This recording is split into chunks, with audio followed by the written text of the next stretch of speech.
제가 68년을 살아오면서 남편이 제 앞에서 무릎을 꿇는 모습을 본 건 그날이 처음이자 마지막이었습니다. 2023년 10월 서울 강남구 대치동의 34평 아파트. 김순희 여사는 이날도 아침 6시에 일어나 남편 박재호의 아침상을 차렸습니다. 결혼 30년 하루도 빠짐없이 지켜온 일상이었습니다. 여보, 혈압약은 식후에 드셔야 해요. 어제도 까먹으셨잖아요. 알았어. 당신은 잔소리가 너무 심해. 재호는 신문을 보며 건성으로 대답했습니다. 순이는 씁쓸한 미소를 지었습니다. 언제부턴가 남편의 말투가 차갑게 변했다는 걸 느끼고 있었으니까요. 하지만 그날은 달랐습니다. 오늘 저녁 늦을 거야. 부장님들이랑 저녁 약속 있어서.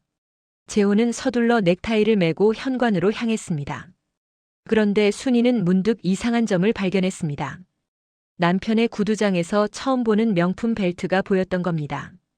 여보, 이 벨트. 언제 사신 거예요? 아, 그거? 부장 승진 기념으로 후배들이 선물해 준 거야. 재호는 너무 빠르게 대답했습니다. 마치 미리 준비한 답변처럼. 순이는 그냥 넘어갔지만 가슴 한편에 작은 돌멩이가 박힌 것 같았습니다. 그때만 해도 저는 몰랐습니다. 그 벨트가 제 인생을 뒤흔들 시작이 될 줄은. 오후 2시 순이는 단골 미용실에서 친구 이정숙을 만났습니다. 언니, 요즘 표정이 안 좋아 보여. 무슨 일 있어? 아니야. 그냥 나이 들어서 그런가 봐. 에이, 언니는 항상 그래. 속으로만 사귀고. 재호 씨는 요즘 어때? 순이는 잠시 머뭇거렸습니다. 요즘 자꾸 늦게 들어와. 전에는 안 그랬는데. 정숙은 순이의 손을 꽉 잡았습니다. 언니, 남자들은 말이야. 특히 퇴직 앞두고는 이상한 짓 하는 경우가 많아. 조심해. 그날 저녁 11시 재호는 술 냄새를 풍기며 들어왔습니다. 순이는 따뜻한 숙취해소 음료를 건넸습니다. 고생했어요. 씻고 주무세요. 재호는 대답 없이 안방으로 들어갔습니다. 그리고 순이는 남편의 재킷에서 떨어진 머리카락 한 올을 발견했습니다. 긴 생머리. 순이의 짧은 파마 머리와는 전혀 다른. 그 순간 제 30년이 흔들리기 시작했습니다. 순이는 그날 밤 잠을 이루지 못했습니다. 머릿속에서는 한 가지 의문만 맴돌았습니다. 설마 우리 남편이?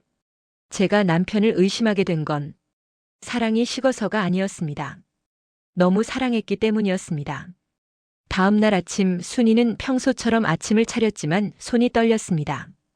재호의 휴대폰이 식탁 위에 놓여 있었습니다. 한 번만, 딱 한 번만 봐보자. 순이는 떨리는 손으로 남편의 휴대폰을 집어들었습니다. 다행히 잠금 번호는 결혼기념일 숫자 그대로였습니다. 카카오톡을 열었습니다. 가장 위에 미선이라는 이름이 보였습니다. 미선, 어제 너무 좋았어요. 다음 주에 또 만나요. 재호응, 조심해서 들어가. 순이의 손에서 휴대폰이 떨어질 뻔했습니다. 그때 화장실에서 남편이 나오는 소리가 들렸습니다. 뭐해? 아, 아무것도. 휴대폰이 여기 있길래. 순이는 서둘러 휴대폰을 내려놓았습니다. 재호는 의심스러운 눈빛으로 순이를 쳐다봤습니다. 당신 내 폰 본 거 아니지? 무슨 소리예요? 아침 드세요. 순이는 애써 평온한 척했지만 심장은 미친 듯이 뛰었습니다. 그날 오후 순이는 친구 정숙에게 전화를 걸었습니다. 정숙아, 나 좀 만나줄래? 30분 후 동네 카페. 순이는 정숙에게 모든 걸 털어놨습니다. 머리카락, 벨트, 그리고 카카오톡 메시지까지. 정숙은 심각한 표정으로 고개를 끄덕였습니다. 언니, 확실히 해야 해. 내가 아는 흥신소 있는데. 아니야. 그건 너무. 언니 30년을 함께 산 사람이잖아. 확실히 알아야 다음 단계로 넘어가지. 순이는 한참을 망설이다 결국 고개를 끄덕였습니다. 제가 남편을 미행한 게 잘못인가요? 아니면 30년을 속고 산 제가 바보인가요? 일주일 후 흥신소에서 전화가 왔습니다. 사모님, 증거 확보했습니다. 내일 사무실로 오시겠습니까? 순이는 온몸이 굳어버렸습니다. 증거라는 단어가 이렇게 무섭게 느껴질 줄은 몰랐습니다. 다음 날 흥신소 사무실. 직원은 봉투 하나를 건넸습니다. 사모님, 마음의 준비를 하시고 보세요. 사진들이 쏟아져 나왔습니다. 남편이 한 여자와 호텔에 들어가는 모습, 식당에서 손을 잡고 있는 모습, 차 안에서 포옹하는 모습, 그리고 마지막 사진. 젊고 아름다운 여자가 남편의 팔짱을 끼고 웃고 있었습니다. 사진 뒷면에는 메모가 적혀 있었습니다. 윤미선 45세, 귀하의 남편이 다니는 회사 전무실 비서. 만난 지 약 2년 추정. 2년. 순이는 숨이 막혔습니다. 2년이나 속았다는 게 믿어지지 않았습니다. 그날 저는 처음으로 깨달았습니다. 30년의 결혼 생활이 한순간에 무너질 수 있다는 것을. 순이는 사진을 가방에 넣고 집으로 돌아왔습니다. 현관문을 열자 아들 지훈이 거실에 앉아 있었습니다. 엄마, 우리 이야기 좀 해야 할 것 같아요. 아들의 표정이 심상치 않았습니다. 세상에서 가장 무서운 건 가족의 침묵입니다. 그 침묵 뒤에 숨겨진 진실이 더 무섭죠. 지훈아, 무슨 일이야? 회사는? 순이는 애써 평온한 척했지만 손이 떨렸습니다. 지훈은 한참을 망설이다 입을 열었습니다. 엄마, 사실은요, 저 알고 있었어요. 뭘? 아빠 일요. 6개월 전부터 알고 있었어요. 순이는 그 자리에 주저앉았습니다. 뭐라고? 너가 알고 있었다고? 지훈은 고개를 숙였습니다. 회사 후배가 우연히 봤대요. 아빠랑 미선 누나가 호텔에서 나오는 걸요.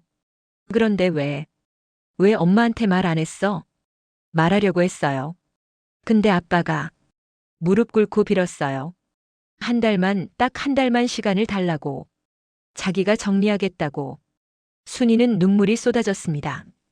그래서 넌 6개월 동안 아무 말도 안 한 거야? 아빠가 계속 미루더라고요. 내가 다그치면 다음 달이라고만 하고. 엄마, 미안해요. 제가 더 강하게 말했어야 했는데. 지훈도 울먹였습니다. 그날 저는 알았습니다. 배신은 한 번만 당하는 게 아니라는 것을요. 그날 밤 10시 재호가 들어왔습니다. 순이는 거실 소파에 앉아 남편을 기다리고 있었습니다. 왜 불도 안 켜고 앉아 있어? 재호가 스위치를 올렸습니다. 그제야 순이의 표정을 본 재호는 얼어붙었습니다. 여보, 앉아요. 순이의 목소리는 차갑고 낮았습니다. 재호는 조심스럽게 소파에 앉았습니다. 순이는 가방에서 사진 봉투를 꺼내 탁자 위에 던졌습니다. 사진들이 흩어졌습니다. 재호의 얼굴이 새하얗게 질렸습니다. 여보, 이건 2년. 뭐? 2년 동안 나를 속였다면서요? 순이의 목소리가 떨렸습니다. 아니야, 순이야. 이건 오해야. 오해? 이 사진들이 다 오해예요? 재호는 아무 말도 하지 못했습니다. 누구예요? 그 여자가? 회사 비서야. 나이는? 45살. 순이는 비웃음을 터뜨렸습니다. 45살. 나보다 23살이나 어리네요. 좋았겠어요, 젊은 여자랑. 순이야, 제발. 그동안 내가 뭐였어요? 30년 동안 당신 뒷바라지하고 시부모님 모시고 아들 키우고. 나는 뭐였냐고요? 순이는 처음으로 목소리를 높였습니다. 30년 결혼 생활에서 처음이었습니다. 재호는 그제야 무릎을 꿇었습니다. 미안해. 정말 미안해. 무릎 꿇는다고 용서가 돼요? 2년이에요, 2년. 당신이 그 여자 만나러 갈 때 난 집에서 당신 양말 빨고 있었어요. 내가 잘못했어. 마가 꼈어. 퇴직 앞두고 불안했고 미선이가 날 이해해주는 것 같았고. 이해? 나는 30년 동안 당신을 이해했는데 그게 부족했어요? 재호는 고개를 들지 못했습니다. 그때 안방 문이 열리며 지훈이 나왔습니다. 엄마, 아빠. 그만해요. 옆집에서 다 들려요. 순이는 눈물을 닦았습니다. 지훈아, 넌 방에 들어가 있어. 엄마. 들어가. 지훈은 무거운 발걸음으로 방으로 돌아갔습니다. 순이는 재호를 내려다봤습니다. 당신, 그 여자 사랑해요? 재호는 고개를 저었습니다. 아니야. 진심으로 아니야. 그냥 순간의 실수였어. 2년이 실수예요? 2년이? 정리할게. 내일 당장 정리하고 올게. 제발, 제발 이혼은 하지 말자. 순이는 깊은 한숨을 내쉬었습니다. 오늘은 아무 얘기도 하고 싶지 않아요. 나가세요. 저 혼자 있고 싶어요. 그날 밤 저는 30년 만에 처음으로 혼자 잠들었습니다. 그리고 생각했죠. 이대로 끝일까? 하고요. 다음 날 아침 순이는 결심을 하고 변호사 사무실 전화번호를 찾고 있었습니다. 그때 현관 초인종이 울렸습니다. 문을 열자 예상치 못한 사람이 서 있었습니다. 진실이라고 생각했던 것이 때로는 진실의 일부에 불과할 때가 있습니다. 문 앞에 선 사람은 바로 그 여자 윤미선이었습니다. 누구세요? 순이는 차갑게 물었습니다. 하지만 마음속으로는 이미 알고 있었습니다. 사모님, 저 윤미선이라고 합니다. 잠깐만 시간 내주실 수 있으신지요? 미선은 공손하게 고개를 숙였습니다. 순이는 잠시 망설이다 문을 열었습니다. 들어오세요. 두 사람은 거실 소파에 마주 앉았습니다. 묘한 긴장감이 흘렀습니다. 미선은 가방에서 봉투 하나를 꺼냈습니다. 사모님, 먼저 죄송하다는 말씀드리고 싶습니다. 죄송하다고요? 2년 동안 남의 남편을 빼앗아 놓고 순이의 목소리가 떨렸습니다. 빼앗은 게 아닙니다, 사모님. 뭐라고요? 미선은 눈물을 흘리며 봉투를 열었습니다. 안에는 병원 진단서가 들어 있었습니다. 환자명 박재호, 진단명 췌장암 사기, 예상 여명 6개월 1년. 순이는 숨이 멎었습니다. 이게 무슨 전무님이 2년 전에 췌장암 판정을 받으셨습니다. 미선은 울먹이며 말을 이었습니다. 처음에는 저도 몰랐어요. 그냥 상사와 부하 직원 관계였죠. 그런데 어느 날 전무님이 회사 옥상에서 난간을 붙잡고 서 계시는 걸 봤어요. 그래서요. 제가 말렸어요. 전무님 안 돼요. 라고. 그때 전무님이 모든 걸 말씀하셨어요. 암 진단받았고 사모님한테는 절대 말할 수 없다고. 순이는 진단서를 떨리는 손으로 들여다봤습니다. 2021년 10월 15일. 2년 전. 왜 나한테 말 안 했어요? 전무님이. 사모님이 너무 힘들어 하실까봐 두려우셨대요. 그리고 미선은 잠시 말을 멈췄습니다. 사모님이 심장이 안 좋으시다면서요. 충격받으시면 안 된다고. 순이는 가슴을 쥐었습니다. 5년 전 협심증 진단을 받았던 게 생각났습니다. 그래서 저한테 부탁하셨어요. 치료 과정을 함께 다녀달라고. 사모님 몰래. 그게 이유였어요? 네. 호텔이라고 보신 곳은 병원 근처 찜질방이었어요. 항암 치료받고 나면 너무 힘들어 하셔서 거기서 쉬다 오셨던 거예요. 순이는 얼굴을 손으로 가렸습니다. 손잡은 사진은요? 그날 항암 7차 받으시고 정말 힘들어 하셨어요. 몸을 지탱하지 못하셔서 제가 부축했던 거예요. 미선은 가방에서 또 다른 사진들을 꺼냈습니다. 병원 복도, 주사실, 항암 치료실 앞에서 찍은 사진들. 모두 재호의 힘들어하는 모습이 담겨 있었습니다. 전무님은 사모님을 정말 사랑하세요.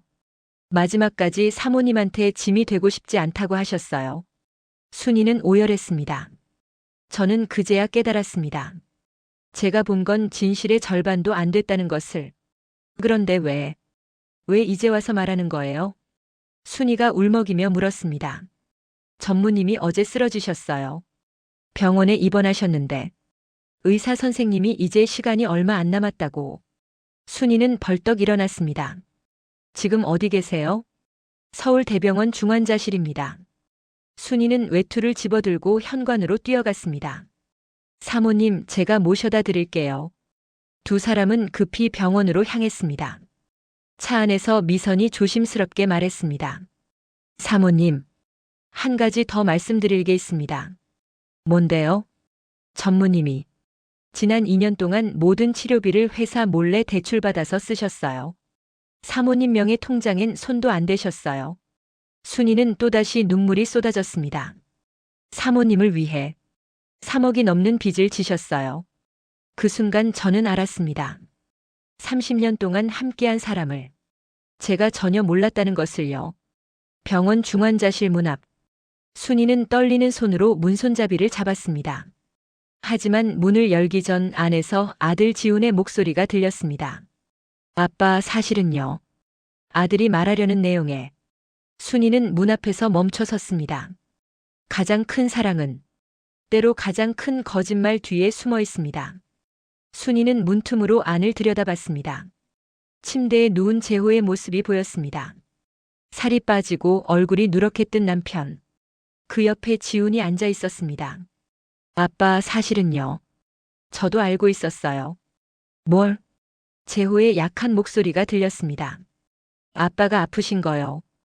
6개월 전에 알았어요. 너도? 미선 누나가 말해줬어요. 아빠가 항암 치료 받으신다고.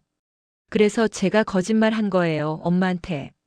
순이는 문 밖에서 가슴이 철렁했습니다. 엄마한테 아빠가 바람핀다고. 그렇게 말한 게 다 거짓말이었어요. 지훈아. 미선 누나가 부탁했어요. 엄마가 진실을 알면 충격받으실 거라고. 차라리 바람 피운 걸로 알면 화는 내셔도 심장은 괜찮을 거라고. 재호는 눈물을 흘렸습니다. 미안하다, 아들. 아빠가 너한테 이런 거짓말을 시켜서. 괜찮아요, 아빠. 대신 약속하세요. 엄마한테만큼은 마지막까지 진실을 말하지 않겠다고. 순이는 문 밖에서 입을 막았습니다. 온몸이 떨렸습니다.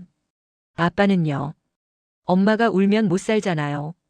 엄마는 아빠 없이 못 살 거예요. 그러니까 마지막까지 엄마가 모르게 하세요. 지훈아. 고맙다. 아빠 사랑해요. 나도 사랑한다.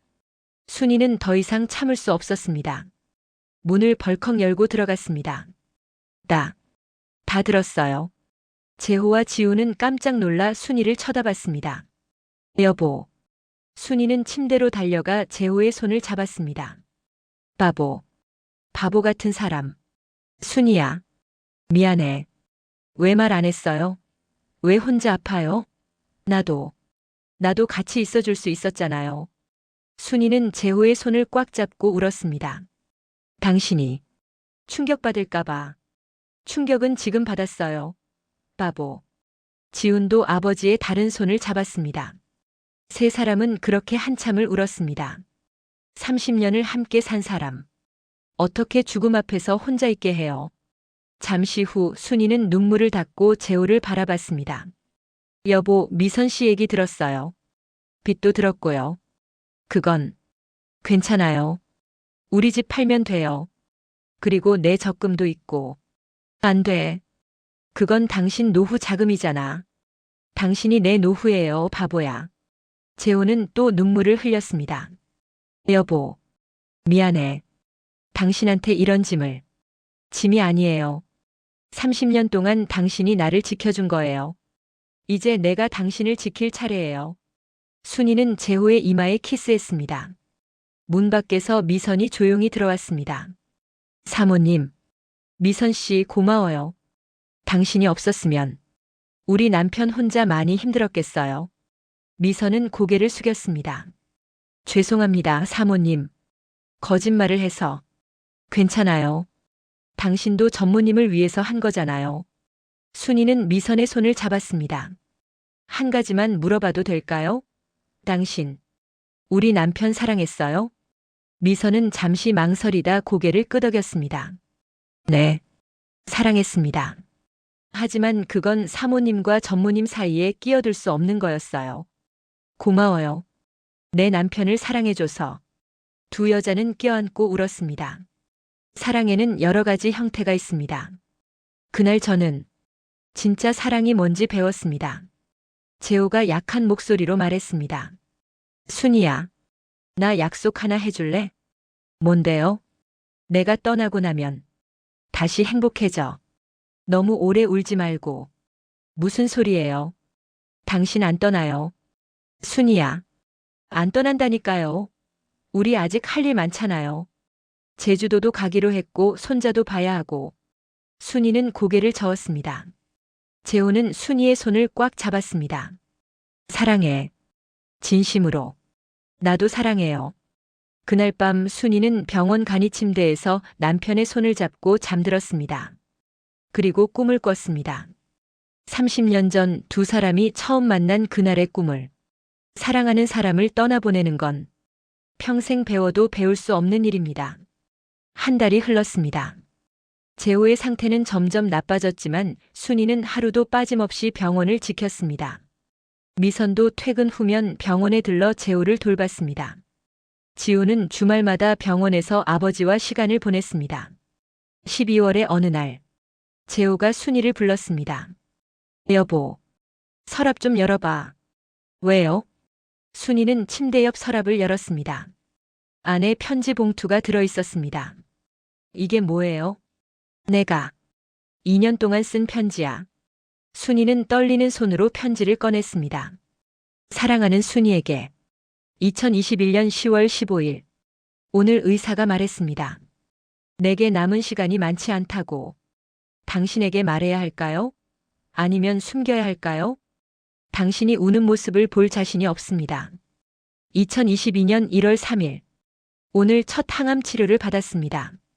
미선 씨가 옆에서 손을 잡아줬습니다.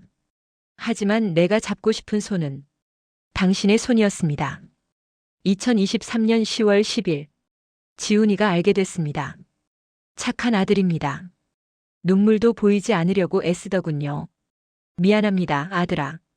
아빠가 약해서. 2023년 11월 20일. 당신이 드디어 알게 됐습니다. 당신의 눈물을 보고 싶지 않았는데 결국 보게 됐군요. 하지만 이제는 괜찮습니다.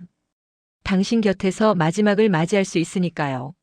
순이는 편지를 읽으며 계속 울었습니다. 마지막 편지가 있었습니다. 날짜 없음. 순이야, 내가 이 편지를 쓰고 있다는 건 내가 떠날 준비를 하고 있다는 뜻이겠죠. 30년. 정말 행복했습니다. 당신과 함께한 모든 순간이 기적 같았습니다.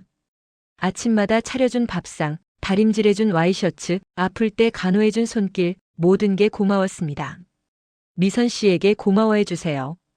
그 친구가 없었다면 나 혼자서는 견디지 못했을 겁니다.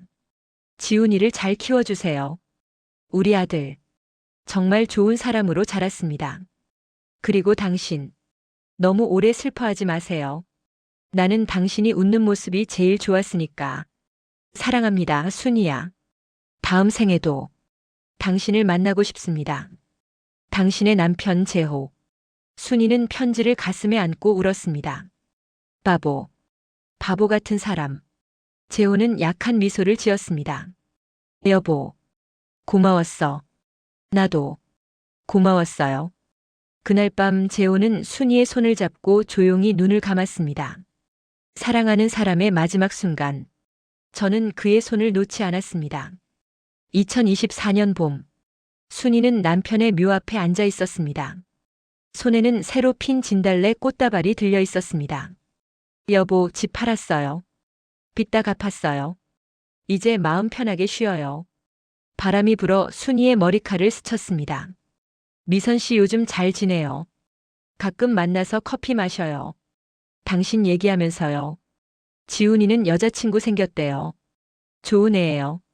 당신도 좋아했을 거예요. 순이는 잠시 말을 멈췄습니다. 나 이제 괜찮아요. 처음엔 너무 힘들었는데 이제는 웃을 수도 있어요.